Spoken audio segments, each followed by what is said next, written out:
Inquiry चालू आसा.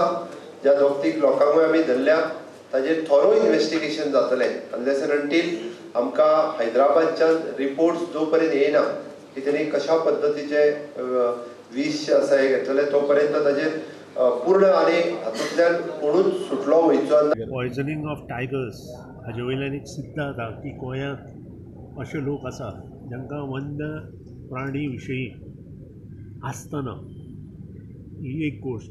दुसरे फॉरेस्ट ऑफिसर जे आसा ते भायले आशिल्ले कारणान ते थंय पावना आनी ते फक्त ऑफिसांनी बसून काम करता, विच इज रॉंग. पयलीं म्हणजे गोंयचे फॉरेस्ट ऑफिसर जे बरे आसा तांकां अशा कामा खातीर नॉमिनेट करपाक जाय, जांकां संबंद गोंयची जॉग्रफी खबर आसा. आतां इतकें सगळें जाता आसतना फॉरेस्ट डिपार्टमेंट खंय न्हिदलेले हो प्रश्न आसा. कित्याक जेन्ना खबर आसा म्हादय वायल्ड लायफ सँच्युरीन जेन्ना वागांचो ते प्रेझेन्स आसा हें वारंवार तें स्पश्ट जाल्लें आसा. हे कॅमेरा ट्रॅपानूय ते सांपडलेले आसा.